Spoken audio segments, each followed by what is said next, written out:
자, 이어서 500 공과의 말씀을 살펴보겠습니다. 공과의 말씀은 야고보서입니다. 야고보. 로마서를 지난주에 마치고 이제 야고보서로 왔는데, 본문의 말씀 이제 1장 1절부터 4절까지 있는, 제가 짧게 잡아서 은혜로 봤어요. 대제를 짧게 잡아서 참 오늘 좀 심도 있게 우리가 좀 시험에 대해서 살펴보겠습니다. 말씀의 제목은 여러 가지 시험이라고 되어 있어요. 여러 가지 뭐라고요? 시험에 대해서. 4절까지 있는 말씀인데 1절은 먼저 인사입니다. 야고보가 인사를 하는 대목이고 자기를 소개하고 인사를 하고, 두 번째는 2절에 있는 것처럼 여러 가지 시험을 어떻게 여기라고요? 슬프게 여기라? 기쁘게 여기라는 것이 2절에 있는 말씀. 시험을 기쁘게 여기는 사람이 과연 몇이나 될까 싶습니다만 기쁘게 여기래요. 그리고 기쁘게 여겨야 되는 이유가 3절과 4절에 잘 등장하고 있어요. 첫 번째는 이제 여러 가지 시험에 대해서 얘기를 할 때에 먼저 자기를 소개하고 인사를 하고 있는데, 1절 보시면 하나님과 주 예수 그리스도의 종 야고보는 흩어져 있는 12지파에게 문안하노라. 예, 하나님과 주 예수 그리스도의 종 야고보는 이렇게 시작하고 있는데, 이 야고보는 예수님의 제자였던 그 야고보가 아니죠. 예, 주님의 동생이었던 야고보입니다. 그 요한과 더불어서 그 사도 요한의 형이었던 그 야고보가 아니고, 첫 번째 순교자였던 그 야고보가 아니라 주님의 동생 야고보예요. 자, 마태 13장을 한번 가보세요. 마태 13장 53절에서부터 55절 보시면, 13장 53절 55. 예수께서 이 모든 비유를 마치신 후에 거기를 떠나서 고향으로 돌아가사 저희 회당에서 가르치시니, 저희가 놀라 가로되 이 사람의 이 지혜와 이런 능력이 어디서 났느뇨? 이는 그 목수의 아들이 아니냐? 그 모친은 마리아, 그 형제들은 야고보, 요셉, 시몬, 유다라 하지 않느냐? 55절까지요. 그 누이들은 다 우리와 함께 있지 아니하냐? 그런즉 이 사람의 이 모든 것이 어디서 났느냐 하고. 예, 그랬죠. 55절에서 그랬죠. 이는 그 목수의 아들이 아니냐. 그러니까 아버지의 자기 직업을 보였어요. 예수님의 육신의 아버지의 직업이 목수였고, 요셉이 목수였죠. 그리고 그 모친은 누구라고? 마리아이고, 그 형제들은 야고보가 그러니까 족보상으로 보면 몇 번째 되는 거예요? 두 번째죠. 야고보, 그리고 요셉, 시몬, 유다 하지 아니하였느냐. 그리고 또 누구도 있었어요? 누이도 있었어요. 누이도 있었습니다. 그러니까 제가 한마디 말씀드리면, 천주교에서는 예수님 나고 난 다음에 마리아가 영원히 동정녀였다라고 얘기합니다. 그럼 맞는 거예요? 틀린 거예요? 지금 틀린 거죠. 이건 성경이 이렇게 되어 있는데, 그럼 뭐 여기 있는 사람들 그 주워 온 거예요? 다리 밑에서? 말 안 들으면 그러죠? 우리가 어렸을 때 그랬는데, 너 말 안 듣는 거 보니까 저기 어디 밑에서, 다리 밑에서, 정읍교 밑에서 주워왔다고, 하도 불쌍해가지고 내가 주워왔다고 얘기하는데, 그런 거 아니죠? 마리아가 다 낳았던 육신의 그 형제고 자매들인 겁니다. 바로 본문에 나와 있는 이 야고보가 바로 주님의 동생, 두 번째 그 야고보였습니다. 그러니까 이 사람이 예수님 당시 때에는, 예수님이 공생애를 사셨을 때는 자기 형이지만 예수님을 그리스도로 믿지 않았어요. 그래서 예수님이 그 공생애를 사역을 할 때에 예수님이 귀신 들렸네, 왜 저런 일을 하는가 하면서 어머니랑 같이 예수님을 잡아다가 자기 집으로 데리고 가려고 그렇게까지 했던 사람입니다. 근데 예수님이 십자가에서 죽으시고 부활하셔가지고 야고보에게 나타나셔서 가지고 그 형제들이 다 예수님을 주님으로 영접하고, 첫 번째 오늘 본문에 나와 있는 이 야고보가 바로 하나님과 그리스도의 종이라고 얘기를 하고 있어요. 그러니까 초대교회 때에 특별히 예루살렘 교회의 감독이 되었고, 초대교회를 이끌고 있었던 기둥과 같이 여기는, 갈라디아에서 그렇게 나오는데 기둥과 같이 여겼던 그 야고보가 이 사람이에요. 별명이 있는데 별명이 낙타무릎이었어요. 무슨 무릎? 낙타무릎. 왜 낙타무릎이라고 그랬냐면, 하도 무릎을 꿇고 기도를 해가지고 그 무릎이 이렇게 된 거예요. 낙타무릎처럼 이렇게 부었어. 요즘 말로 하면 뭔 염이죠? 관절염이에요, 관절. 퇴행성 관절염인지 뭔지 하도 해가지고 무릎이 하도 꿇으니까 낙타무릎처럼 굽어가지고 이렇게 됐은 거예요. 병이죠, 병. 그렇게 했던 병인데 아주 얼마나 기도를 많이 했는지. 살았을 때에는, 살아 계셨을 때 자기의 친형이지만 인정을 하지 않다가 부활하셔가지고 자기의 모습, 자기가 보는 앞에 딱 나타나니까 야고보가 그때 깨달은 거예요.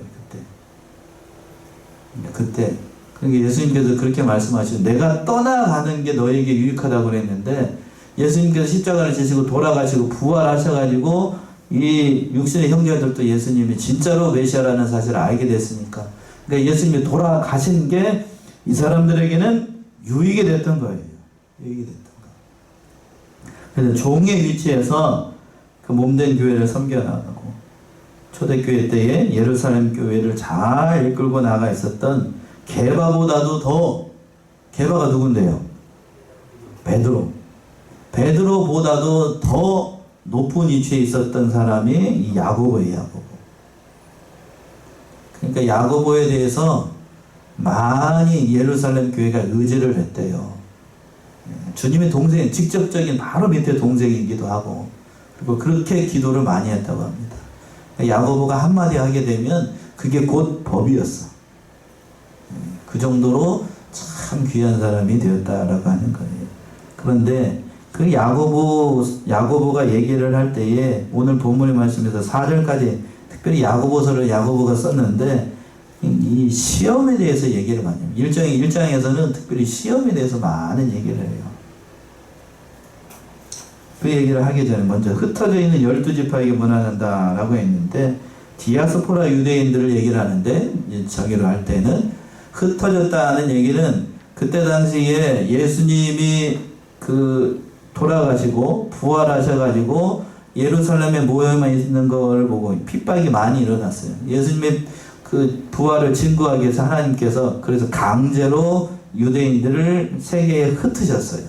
흩어져서 교회를 세우게 했습니다. 그래서 디아스포라인데, 그러니까 핍박이 있고 시험이 왔으니까 교회가 그 자리에 있을 수가 없어요. 예루살렘만 있을 수가 없어요. 그래서 하나님께서 강제로 어떻게 하셨다고요? 흩으셨어. 그래서 유대인들이 가는 곳마다 뭐를 세우게 되냐? 뭘 세울까요? 교회를 세워요. 회당을 세우고 교회를 세웁니다. 그래서 그 회당을 세워진 곳에서 누가 찾아가게 되냐면 로마서를 썼던 누구? 사도 바울과 그 복음의 그 사도들이 그 흩어져 있던 유대인들을 찾아서 복음을 쫙 전하게 되는 거예요. 하나님의 섭리 가운데 일어난 일이에요. 그러니까 흩어지게 한 것이 결국 은혜인 거예요. 은혜. 그래도 두 번째 얘기하고 있는 거지. 그 얘기예요. 여러 가지 시험을 기쁘게 여기라는 이유가 거기에 있는 겁니다. 2절 보시면 내 형제들아 너희가 여러 가지 시험을 만나거든 온전히 기쁘게 여기라. 자, 2절 우리 합독합시다요. 2절 시작. 내 형제들아 너희가 여러 가지 시험을 만나거든 온전히 기쁘게 여기라. 아멘이십니까? 오, 예, 듣고 계셨군요. 예, 시험을 만나거든 온전히 기쁘게 여기라. 근데 여기서 보세요. 내 형제들이라고 얘기를 하면서 시험이 한 가지만 있는 게 아니고 몇 가지가 있다고요? 여러 가지가 있다. 여러분들의 믿음의 정도가 다 다르듯이 믿음의 색깔이나 뭐 추구하는 방향이 다 다르듯이 시험도 각양각색입니다. 여러분들의 믿음의 실력이 다 다르기 때문에 하나님께서 시험하시는 방법도 다 같을까요? 다를까요? 달라요. 여기서 시험이라고 하는 건 성도들을 넘어뜨리기 위한 시험이 아니라 믿음에서 잡아뜨리기 위한 시험이 아니고 믿음의 연단을 위해서 하나님께서 여러분들에게 선물로 주시는 거예요. 테스트라고 봐야 되는데 테스트. 누구를 테스트했었던 것처럼 창세기에 나옵니다. 15장에 누구를? 아브라함을 22장에서 그랬죠. 창세기 22장에서는 독자 이삭을 뭘로 바치라? 제물로 바치라. 번제로 바치라. 그냥 제물도 아니야. 번제로. 번제를 드리려고 하면 그 아이를 어떻게 해야 되죠? 칼로 잡아야 돼요. 각을 떠서 불에다 태워서 하나님 앞에 연기로 드리는 게 번제입니다. 그러나 사람이 하라 그러면 하겠습니까? 그걸? 그런데 하나님께서 그걸 왜 하셨는가? 결국에는 하나님께서 복을 주시고 부활에 대한 신앙을 심어주기 위해서 결국 하나님께서 그렇게 하신 것인데, 여러분들에게도 마찬가지. 하나님께서 여러분들에게 뭐를 주시기, 최종적으로 복을 주시기 위해서, 신앙 연단을 위해서 시험을 주시는 겁니다. 그러니까 우리가 어떻게 여겨야 된다라고 되어 있냐면, 온전히 뭐하라? 기쁘게 여기라. 말은 들어서, 목사님께 말은 많이 들어서 이게 눈으로는 들어오는데 어디로는 잘 아멘이 안 돼요? 마음으로는 아멘이 안 돼. 마음으로 아멘이 안 돼. 아멘이 되면 그 수상은, 제가 봤을 때는 그 수상한 사람이야. 그 육신을 가진 사람이 아니라고 생각합니다. 제가 봤을 때. 목사님 그렇게 얘기하면 안 되지요. 저는 기쁜데요. 그래 볼까나? 그럼 다른 걸 한번 시험을 해볼까나? 시험. 오전에 그랬습니다. 오전에 12회를 혈류병을 앓는 여자가 있었어요. 몇 년이라고요? 12회. 여기 성경에서 12이라고 되어 있습니다만, 그 12이라고 하는 건 사람 참 견디기 어려운 그 숫자를 상징적으로 얘기를 하는 것이기도 해요. 그러니까 그런 병에 들리게 되면 참 쉽지 않습니다. 참 쉽지 않아요. 우리 이제 앞에 기도도 그렇게 하죠. 그렇게 하셨는데, 안건사님도 그렇고 김가수 집사님도 그렇고, 병이 그렇게 오래 깊어지게 되면 참 쉽지 않아요. 쉽지 않다. 육신의 병 쉽지 않습니다. 더더군다나 내가 아프면 차라리 또 나아요. 내가 아프면. 근데 그걸 옆에서 지켜보는 사람은 더 힘이 듭니다. 그런가요? 안 그런가요? 여기 옆에서 지켜보시는 분, 그런가요? 안 그런가요? 병자는 자기만 아프면 끝나는 것 같아. 근데 지켜보는 사람, 그 모든 것을 다 지켜보고 다 수발을 들어야 돼요. 병자도 물론 힘이 들어요. 저기 댓글 달릴라. 병자도 물론 힘이 듭니다만, 그걸 옆에서 지켜보는 사람은 그 얼마나 고통스러운 일이에요. 제가 전에 섬겼던 교회 그 어느 집사님, 지금 권사님이 되셨겠죠. 그 권사님이 젊었을 때부터 남편이 그 교통사고로 밑에를 못 써요. 하반신. 허리가 저기가 나가지고 움직이지 못하니까 뭐 30년인지 남편 병수발을 하는 거예요. 허리가 밑으로 못 쓰니까 뭣도 가리지 못하는 거죠. 여러분 생각해 보시죠. 그걸 몇 년을 여러분 하라고 그러면 하겠어요? 그걸 당신은 어디 요즘 말로 하면 요양병원에 맡기지 않고 집에서 당신이 다 하시더라고요. 그걸 옆에서 제가 이제 전도사 생활하면서 저기 소문만 듣고 하면서 그거 했는데 참 대단하더라고. 근데 이제 제가 이제 저기 하면서 다른 교회 옮기면서 왔는데 돌아가셨는데 저희가 참 귀하더라고요. 쉽지 않아요. 한다라고 하는 거. 그 말이 그게 쉽지? 그러면서 이제 물어보면 말이 쉽지 그게? 안 겪어본 사람 그거 모르는 거예요. 그거 말이 쉽지 그거. 말이 쉽지. 30년 강사님 3번 보내는데 그것도 자식들도 없는 것도 아니요. 남편이 일찍 그렇게 됐으니까 자식들도 어리겠어요? 아니면 컸겠어요? 어린 자식들 키우면서 남편 수발하지 하면서 자기가 또 일을 하면서 이게 보통 일이었겠냐고 그게. 보통 일이요. 참 귀하더라고요. 참 귀해. 물론 그러고 나서 이제 남편 소천하시고 이렇게 상태를 보니까 그때 당시 남편이 살아있을 때는 이게 녹화하는 거 이거 편집해야 되겠다. 남편이 살아있을 때는 믿음 붙잡고 말씀 붙잡고 이렇게 막 했어요. 그러니까 자기가 아픈지 뭐한지 아무것도 모르면서 그냥 한 거야. 근데 이제 남편 돌아가시고 보니까 그 집사님 상태를 보니까 그 집사님도 병자였어. 무슨 병일까요? 무슨 병에 걸렸을까? 여러분들 한번 얘기해 보시죠. 마음의 병. 마음의 병. 병자 옆에서 계속 그걸 하니까 자기도 병이 들었는지도 모르는데 마음의 병이 있더라고. 저는 그게 보였어. 예수님 살려주시고 예수님 붙잡고 살겠는데 그 남편이 떠나가니까 자기가 아프고 멘탈적으로 멘탈적으로 약해요. 그게 사라지니까 본래 자기 밑에 있었던 게 다 나와요. 옆에서 지켜본다는 게 그게 말처럼 그게 쉬운 게 아니에요. 제가 왜 이 얘기를 하냐면 뭐 편집을 각오하고 오강도사가 왜 저기 했냐면 오강도사 본인도 참 힘들 거예요. 림프종으로 힘들었겠지만 그 옆에서 지켜보는 어린 사모가 나사모가 큰 사람도 아니고 나영철 목사님 닮아가지고 아실 분들은 아시겠죠. 요만해. 문집사님 아시죠? 요만하다고. 남자도 아니고 여자니까 더 조그만할 거 아니에요. 그 남편이라고 하면 남편도 키가 커요. 체구가 이렇게 커. 그러니까 그 작은 그 사모가 그 큰 남편을 수발하지 하려고 했으니 얼마나 힘들어요. 저는 그게 보이더라고. 그 남편보다도 그 옆에서 그 사모가 그 세상 말로 그냥 죽을 똥 살똥 하는 게 그게 보이더라고. 그게 제가 아파봐서 그런지 다 보여가지고 너무 안 됐더라고요. 그런 시험을 당하면 여러분들 기뻐하실 수 있겠어요? 온전히 기쁘게 얘기라고 그랬는데 얼마나 큰 시험이요. 그것도 나았으면 괜찮아.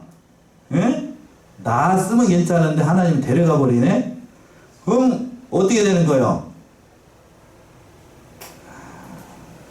그런 상황에서도 기쁘게 여길까? 기쁘게 여길 수 있을까? 참 쉽지 않아요.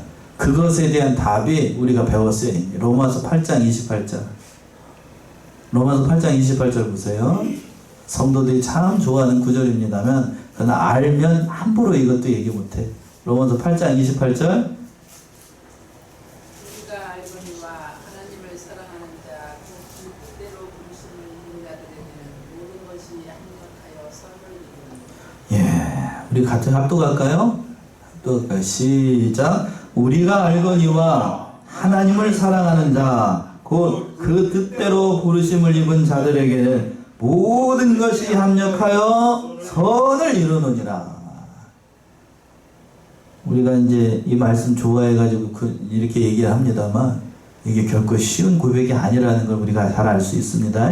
하나님을 우리가 알거니와 뭘 하는가? 하나님을 사랑하는 자, 곧 그 뜻대로 부르심을 입은 자들에게는 모든 것이 합력하여서 선을 이룬다. 여기서 모든 것은 좋은 의미에서 모든 것 아니죠?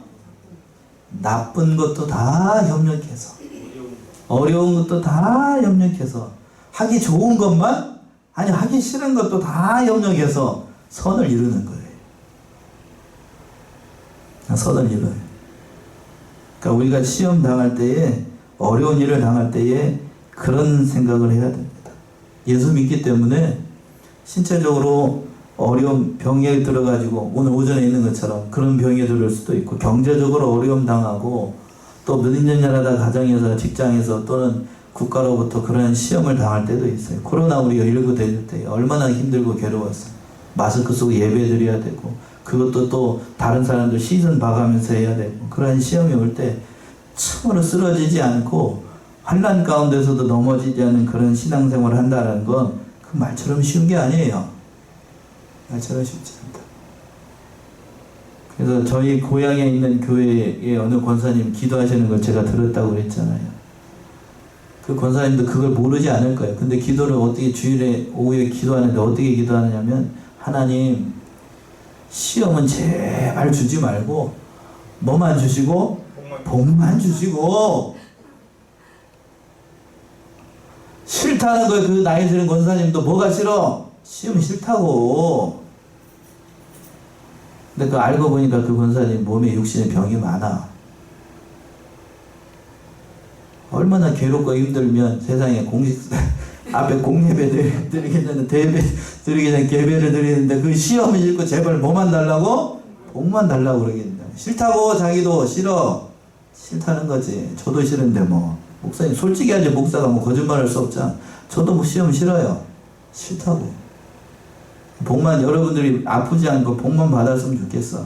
그런데 성도들이 아프지 않고 병나지 않고 어려운 일 당하지 않고 복만 받으면 믿음 잘 지킬 것인가? 그럴까요? 천만의 말씀입니다. 자, 믿음 성경 얘기는 아닙니다만 그 이방 그 우상 가운데 어떤 우상이 있냐면 칠복신이라고 하는 우상이 있어요. 알 수는 분은 알 수도 있고. 근데 그 칠복신이라는 게 뭐냐면, 왜 제가 그 얘기를 따라가는 게 아니고, 그 칠복신이 이 세상에 내려와가지고 봤는데, 그 인간사를 돌아보니까 인간에 뭐가 많냐면 병이 많고 어려움이 많고 환란이 많아. 예? 그래가지고 그 칠복신이 가면 안 되겠어. 그러니까 그 불행을 인간들로부터 뭘 뺏어가면 병나게 하는 거, 나쁜 거, 그거를 자기 몸으로 다 흡수해가지고 그걸 뺏어가면 인간들이 행복하게 될 줄 알고 자기 몸으로 그 병이랑 뭐를 다 흡수를 했어요. 예? 다 이렇게 예수님 식으로 얘기하면 다 고쳐졌다고. 기적 베풀고 뭐 해가지고 다 고쳐졌어. 그러면 인간들이 행복하게 살까? 그럴까요? 아니요. 그래가지고 자기가 어렵게 해가지고 그 인간에게 임해있는 저주, 그 불행들 다 몸으로 흡수해가지고 한 바퀴 삥 돌고 몇 년 지나고 난 다음에 그 마음으로 다시 돌아와 봤더니 인간들이 복되게 사는, 행복하게 사는가? 그런 거 아니에요. 방탕해가지고 술 먹고 난리가 났어. 오히려 병났을 때보다 더 난장판이 된 거예요. 사람은 그러니까 어려움이 있고 괴로운 일이 있다라고 해서 늘 그렇게, 그러니까 어려움이 없어지면 행복하게 사는 게 아니라고 하는 거예요. 그걸 얘기를 해요. 우리의 신앙이 뭐를 위해서? 연단을 위해서 하나님께서 어려움을 주시는 거예요. 그 말씀이 시험을 주시는 이유가 바로 3절과 4절이 잘 나와있죠. 3절 4절 보시면, 이는 너희 믿음의 시련이 인내를 만들어낸들 너희가 아니라 인내를 온전히 이루라. 이는 너희로 온전하고 구비하여 조금도 부족함이 없게 하려 함이라. 예, 3절에서 그랬습니다. 이는 너희의 믿음의 시련이 뭘 만들어낸다고요? 인내를 만들어내는 줄 너희가 압니다. 하나님께서 우리에게 온전하고 구비하 조금도 부족함이 없는 신앙의 사람을 만들기 위해서, 마침내 복을 주시기 위해서 어려운 일들을 주시는 거예요. 하나님께서는 복이 아니고 또 모든 일이 아니면, 은혜가 아니면 주시지 않아요. 그러니까 시험도 그러니까 우리에게 유익이 되기 때문에 주시는 거겠지요? 예. 시험을 겪어봐야, 우리 어디 아들도 저기입니다만, 저도 어렸을 때 시험을 많이 봤어요. 학교 다닐 때 시험을 봐야 이 사람이 공부를 잘하는지 못하는지 알아야 몰라요? 알죠? 그래야 뭐 실력이 있는지 뭐 하는지 알 거 아니에요. 제가 신대원 다닐 때에도 중간고사, 기말고사를 봤을까요? 안 봤을까요? 시험을 그럼 안 보면 될까요? 안 될까요? 안 됩니다. 왜 그럴까? 시험을 봐야 자기가 공부했던 게 정리가 돼요. 그쵸? 공부하면서 정리가 되고 쓰면서 정리가 되고, 그리고 제가 이렇게 와서 생각을 해보니까 그때 시험 봤던 게 지금 강도할 때 다 생각이 난다니까요. 생각이 안 나는 게 아니야. 그래서 시험이라는 게 중요합니다. 그런 것처럼 하나님께서 우리의 신앙 연단을 위해서 주시는 모든 시험도 그렇게 생각을 해야 돼요. 그러나 인간이기 때문에, 연약하기 때문에 그 시험이 참 어렵게 느껴지는 건 사실입니다. 사실이에요. 자, 야고보 이 말씀 4장 5절 한번 보세요. 뒤로 넘기면 4장이죠? 4장 5절. 4장 5절. 너희가 하나님이 우리 속에 거하게 하신 성령이 실기하기까지 사모한다 하신 말씀을 헛된 줄로 생각하느뇨. 예, 하나님께서 시험을 주시는 이유는 성령께서 우리 안에서 뭐하기까지 사모한다고요? 시기하기까지. 그러니까 우리를 사랑하시기 때문에 성령이 뭐하기까지 시기할 정도로 우리를 사랑하시는 거예요. 그래서 하나님께서 이런 어려움을 주시는 거예요. 우리는 다 양과 같고 탕자와 같아서 가만히 놔두면 좋은 일을 생각하는 게 아니에요. 인간의 본성이 가만 놔두면 좋은 일 할 것 같고 또 선한 일을 할 것 같고 그럴 것 같습니다만 인간의 본 바탕은 그렇지 않아요. 자, 여러분들 한번 생각해 보세요. 자, 직장에 매여 가지고 일을 할 때 평일에는 그래도 직장에 매여 가지고 이렇게 표현해서 죄송합니다만 그래도 인간적으로 도덕적 윤리적으로 죄를 좀 덜 지는 것 같아. 예? 죄를 좀 덜 지는 것 같아. 그런데 문제는 어느 때 죄를 많이 짓는가 하면 그 평일에 직장 생활하고 뭐 하지 않고 공휴일이나 아니면 토요일이나 주요일이나 금요일 저녁에 사람들이 죄를 더 많이 짓는 것 같아. 제 말이 틀린가요? 맞는가요? 특별히 금요일 저녁에 사람들이 화랑방탕하고 그냥 죄를 더 많이 짓는 것 같아요. 맞나요? 보통 그래서 요즘 금요일 저녁에는 뭐라고 얘기를 하냐면 무슨 금요일이라고 얘기합니다. 무슨 금요일? 불금요일이라고. 왜 불금요일이라고 얘기하죠? 뭐처럼 타올라. 불처럼 타올라가지고 뭐 좋은 일로 불처럼 타오를까요? 좋은 일로? 아니죠. 여기 정읍에서는 어디서 불처럼 타오릅니까? 금요일 저녁에? 제가 한번 가보게. 어디처럼 불처럼 타오르나? 여기 저기 상동 앞에 있는 저기 상업지구? 거긴가요? 저기 제가 광명에 살 때는 광명 철산역 부위가 불야성이에요. 그냥 금요일 밤만 되면 그 이상한 조그마한 뭐라 그래 전단지 있잖아요. 그 아르바이트들이 그냥 저기 앞에 철산역 앞에 나와가지고 그 온갖 종류의 그 전도지를 다 주면서 아빠가 하다가 아니 오빠 오세요 그러면서 엄청나게 사람들이 많이 나와. 뭐가 서비스입니다 그러면서 좋은 게 아니겠죠? 그 밤에 죄를 짓는 밤에 사람의 본성이라고 하는 건 그러니까 뭐에 매여 있고 뭔가를 할 때에는 그래도 좀 나은데 그러나 그것이 벗어나게 되면 그 속박으로부터 벗어나게 되면 사람 본성이 다 나와요. 오늘 본문의 말씀도 그러니까 그걸 하나님께서 잘 아시기 때문에 믿음의 시련을 줘서 우리에게 뭘 만들어내도록 한다고요? 인내를 만들도록 하는 인내를. 참으로 이 사실을 깨달아야 됩니다. 시험이 없으면 사람이 되질 않아. 또 4절에서 그랬죠? 인내를 어떻게 이루라고요? 온전히 이루라. 이는 너희로 온전하고 구비하여 조금도 모함이 없게 한다? 부족함이 없게 하기 위해서. 참 쉽지 않습니다만 그 하나님께서 이러한 믿음의 연단을 주시고 우리의 믿음의 인내를 만들어내기 위해서 하나님께서 이러한 어려움들을 다 주시는 거예요. 연단을 해서 좀 더 신앙의 사람으로 만들어 나가기 위해서. 자, 히브리서 5장을 한번, 앞에가 히브리죠? 히브리 5장 12절에서부터 14절.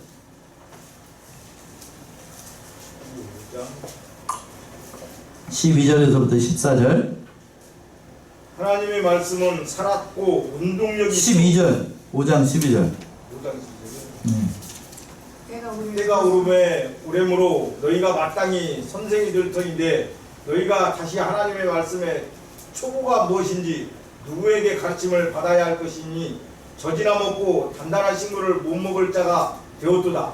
대저 젖을 먹는 자마다 어린아이니 의의 말씀을 경험하지 못한 자요 단단한 식물은 장성한 자의 것이니 저희는 지각을 사용함으로 연단을 받아 선악을 분별하는 자들이니라. 예, 14절에서 그랬습니다. 단단한 식물은 누구의 것이라고요? 장성한 자의 것이니 저희는 지각을 사용함으로 뭘 받아서 연단을 받아 뭘 분별해요? 선악을 분별해요. 그러니까 연약하게 되면 장성하지 못하게 되면 선악을 분별할 수가 있다고요? 없다고요? 없어요. 그러니까 우리가 하나님께서 연단을 주시고 하는 이유는 장성해서 뭐를 분별하는 사람, 선악을 분별해서 신앙생활 잘하는 사람으로 만들기 위해서 하나님께서 그러한 시험을 주시는 겁니다. 어른 노릇해야 되고 어른이 되도록 하기 위해서. 제가 그래서 어린아이를 키울 때 모든 거 다 해주려고 하면 그 아이에게 유익이 되죠. 자기가 해보고 자기가 해서 얻은 것도 있어야 됩니다. 그렇죠?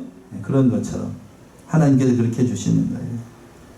또 인내를 이루라고 그랬어. 인내를 김현복 목사님께 어떤 사람이 와서 물었다고 합니다. 기독교에서 가장 요긴하고 중요한 것이 무엇입니까? 라고 물어봤더니 목사님 그렇게 대답하셨대요. 참고 뭐 하는 거? 인내하는 거. 참고 견디는 것이다. 그럼 두 번째로 중요한 것은 뭡니까? 라고 했더니 두 번째도 역시 뭐 하는 거? 참고 견디는 것이다. 마지막으로 그럼 기독교에서 중요한 게 뭡니까? 라고 했더니 그때도 역시 참고 견디는 거. 참고 견뎌야 뭐가 돼도 됩니다. 이 말씀 그대로 우리 스승이었던 이병희 목사님도 그랬대요. 어느 목사님이 이병희 목사님한테 가가지고 어떻게 목사님처럼 그렇게 목회를 잘할 수 있습니까? 그랬더니 목사님이 이렇게 고급지게 표현을 안 하고 뭐라고 얘기했냐면 깔아 뭉개면 된다. 뭐 하면 된다고요? 이게 뭔 말이요? 예, 깔아 뭉개라. 그냥 요동 치지 말고 뭐 시끄럽다 어디 돌아다니지 말고 그 자리에 앉아가지고 가만히 그냥 깔아 뭉개고 앉아있으면 될 때까지 그냥 참고 기다리고 있으면 언젠가 이루어진다고요. 그냥 맞는 것 같아요. 진짜. 그 세상에서도 일반 시간의 법칙이 있습니다. 아십니까? 무슨 일을 할 때에 얼마만큼 해야 된다고요? 정통이 되고 전문가가 되려고 하면 1만 시간 이상을 투자해야 그 사람 전문가가 된다고요. 그렇죠? 한 자리 요동하지 말고 그런 사람으로 만들기 위해서 하나님께서 이런 어려움을 주신다니까요. 한 군데만 찾아보고 말씀 마칠까요? 골로새 1장을 한번 가보세요. 사도 바울도 역시 마찬가지였어요. 골로새 1장 24절 보시면 골로새 1장 24절 내가 이제 너희를 위하여 받는 괴로움을 기뻐하고 그리스도의 남은 고난을 그의 몸된 교회를 위하여 내 육체에 채우라. 예, 내가 이제 너희를 위하여 받는 고난을 기뻐하고 괴로움을 기뻐하고 그리스도의 남은 고난을 그의 몸된 교회를 내 육체에 채우노라. 자 보세요. 내가 이제 너희를 위하여 받는 즐거움을 괴로움을 어떻게 한다고요? 기뻐한다라고 되어 있어요. 그러니까 사도 바울도 예수를 믿으면서 하나님의 백성들을 위해서 하는 일들이 괴로운 일이었다라고 하는 거예요. 사도 바울 여기서 보게 되면 우리가 알 수 있어요. 예수 믿는 사람들을 바른 길로 인도하는 일이 늘상 즐겁고 기쁘고 감사한 일만은 아니었다는 거예요. 사도 바울도 이걸 뭐라고 표현을 하고 있어요? 괴로움이라고 표현을 했잖아요. 사도 바울만큼 주와 복음에서 충성하고 어려움을 많이 당했던 사람 성경에 봐도 없어요. 근데 그건 사도 바울 역시 사도 바울에게도 그건 늘 기쁘고 감사한 건 아니고 뭐라고 표현하고 있어요? 괴로운 일이었다. 찬송가에도 그렇게 되어 있어요. 예수를 믿으면 기쁘고 감사한 일만 있는 게 아니고 오해하고 자신을 저기하는 사람들이 있어가지고 예수를 믿으면 괴로운 일이 많다고요? 즐거운 일이 많다고요? 괴로운 일이 많아. 괴로운 일이 많아. 근데 그걸 잘 견디는 게 신앙이라고요. 신앙. 예수님이 십자가를 지셨을 때에도 마찬가지예요. 겟세마네 동산에서 기도할 때에도 얼마나 고통스럽고 외롭고 힘든 길이었어요. 그래도 참으셨어요. 그러니까 그 단계를 넘어서서 부활의 기쁨이 있었습니다. 오늘 본문의 말씀에 등장하고 있는 야고보도 예수님이 살아계셨을 때에는 자기의 친형이 메시아인지 그리스도인지 몰랐습니다. 그치요? 그러니까 야고보가 이 첫 번째 이 야고보서를 쓸 때에 이 시련과 그리고 시험에 대해서 자꾸 얘기를 하는 건 우리가 예수를 믿는다고 하는 것이 결코 쉽고 한 사람이 얘기하는 것처럼 그러한 즐거움만 있는 게 아니라고 하는 거예요. 자, 로마서를 이어서 좀 야고보서를 보는 이유가 뭐냐면 야고보서는 보통 얘기를 할 때 믿으면 뭐를 받는다? 구원을 받는다. 그 믿음의 방점이 있어요. 어디에 방점이 있다고요? 믿음의 방점이 있는데 여기서는 야고보서는 뭐에 방점이 있냐면 믿는 것으로 끝나지 말고 우리가 그 진실을 신실하게 믿으면 뭘로 나타나야 되냐면 행동으로 나타나야 된다는 얘기예요. 그 행동에 초점을 맞추고 있어요. 그 행동에 초점을 첫 번째로 맞춘 게 뭐냐면 믿으면 우리에게 당연히 뭐가 있다고요? 이 시험이 있어요. 그 시험을 믿음으로 잘 통과하라고 얘기하고 있는 겁니다. 아멘이시죠? 그 믿음을, 그 시련을 믿음으로 잘 통과해 나가는 저와 여러분들이 다 되시기 바랍니다. 기도하겠습니다.